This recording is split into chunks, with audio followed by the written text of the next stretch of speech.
Je m'appelle Vanessa Slongo et je suis responsable des solutions digitales que nous développons actuellement au sein du groupe OAS. Pendant le projet avec Smart Liberty et l'application Motica, j'étais la chef de projet.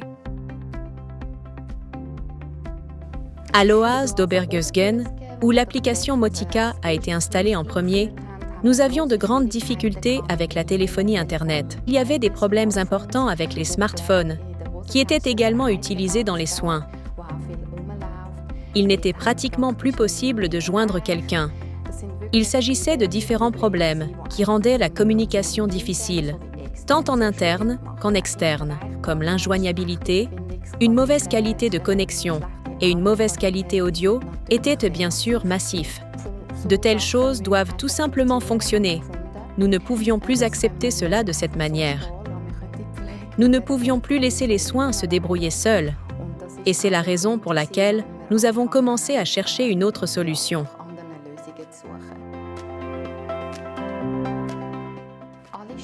Toutes les perturbations mentionnées précédemment ont été résolues par l'introduction d'un nouveau réseau GSM qui complète notre réseau Internet.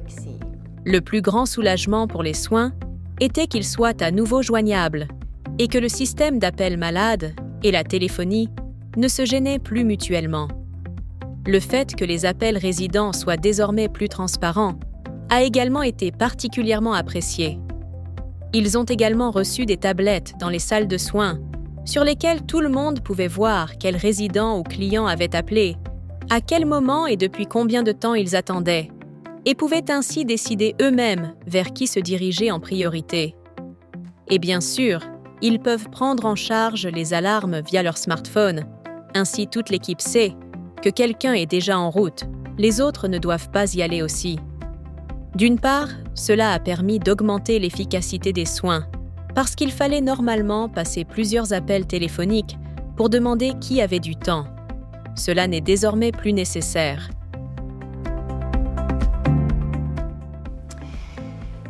La nouvelle solution a été très bien accueillie par le personnel, en particulier par le personnel soignant.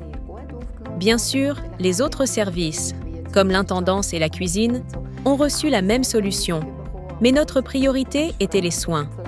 C'est un plus grand soutien pour les collaborateurs, s'ils n'ont pas à téléphoner dans tous les sens pour obtenir du soutien, mais qu'ils peuvent tout résoudre via l'application Motica, parce qu'ils voient qui est en ligne, qui est présent, qui est absent en ce moment et qui est en congé. Cela permet de ne pas avoir à appeler beaucoup de personnes, mais on peut demander un soutien ciblé à des collègues qui sont présents, ce qui accélère un peu les choses. La visibilité des processus d'alerte et la rapidité de réaction du personnel soignant ont bien sûr été très positives, et nos résidents et clients l'ont également remarqué, et nous ont communiqué qu'ils sentent que quelqu'un est maintenant plus rapidement sur place lorsqu'ils appellent.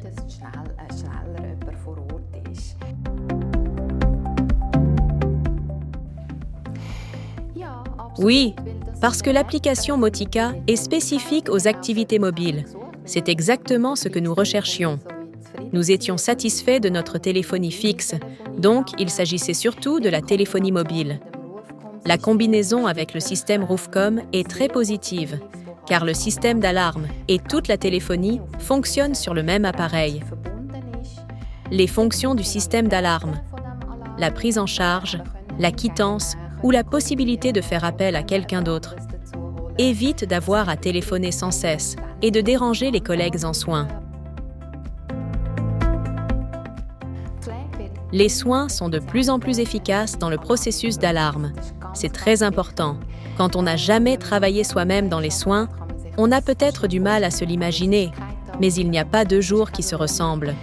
Et les résidents ont des besoins différents chaque jour.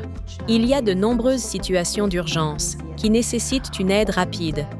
Je sais par expérience combien de temps cela peut durer, jusqu'à ce que l'on essaye de joindre les gens par téléphone, qui sont peut-être déjà en pause ou qui ne sont plus du tout dans l'établissement. La transparence, qui est dans la maison, à qui je peux m'adresser, ou aussi dans le processus d'alarme, que quand je vois que la collègue a pris en charge l'alarme, cela rend les soins extrêmement efficaces.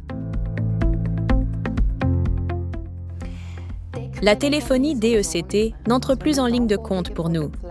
Si l'on connaît les exigences actuelles des soins et que l'on sait que le personnel soignant a besoin de certaines applications sur leur smartphone, par exemple, enregistrer vocalement la documentation des soins, il faut pour cela des programmes d'arrière-plan qui fonctionnent sur le smartphone et on peut oublier cela avec la téléphonie DECT. Donc, ces deux exigences sont incompatibles et c'est pourquoi nous ne misérions plus sur un système aussi ancien. Bien qu'il fonctionnait très bien pour ce pourquoi il a été conçu, c'est-à-dire uniquement pour téléphoner et alarmer, cela ne répond tout simplement plus aux exigences actuelles. Par expérience, nous n'utiliserions plus non plus la téléphonie VLAN. Si des modifications sont nécessaires, cela coûte généralement beaucoup plus cher que si l'on implémentait directement. Il y a une multitude d'avantages. C'est une gestion de projet simple, avec les 2 workshops, où tout le personnel peut être formé en une journée. On a fait la moitié le matin et l'autre moitié l'après-midi. Ce n'est pas une gestion de projet énorme qui nécessite beaucoup de ressources internes.